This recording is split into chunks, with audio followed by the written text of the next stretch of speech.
Number 97ను వెంటనే రద్దు చేయాలని డిమాండ్ చేస్తూ సిద్దిపేట జిల్లా కలెక్టర్ కార్యాలయం ఎదుట పాలిటెక్నిక్ విద్యార్థులు ధర్నా నిర్వహించారు. ఈ ఆందోళనకు యుఎస్ఎఫ్ఐ విద్యార్థి విభాగం మద్దతు ప్రకటించడంతో పెద్ద సంఖ్యలో పాలిటెక్నిక్ విద్యార్థులు ధర్నాలో పాల్గొన్నారు. ఈ సందర్భంగా విద్యార్థులు మాట్లాడుతూ టెక్నికల్ ఎడ్యుకేషన్ ను శక్తి శాఖలో విలీనం చేయడం వల్ల పాలిటెక్నిక్ విద్యా వ్యవస్థపై ప్రతికూల ప్రభావం పడే అవకాశం ఉందని ఆవేదన వ్యక్తం చేశారు.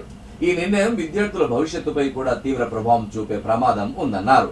టెక్నికల్ ఎడ్యుకేషన్ బలోపేతం చేయాల్సిన ప్రభుత్వం దాన్ని మరో శాఖలో విలీనం చేయడం సరికాదని విద్యార్థులు పేర్కొన్నారు. రాష్ట్ర ప్రభుత్వం తక్షణమే జీవో నంబర్ 97ను ఉపసంహరించుకొని టెక్నికల్ ఎడ్యుకేషన్ ను స్వతంత్ర శాఖగా కొనసాగించాలని డిమాండ్ చేశారు.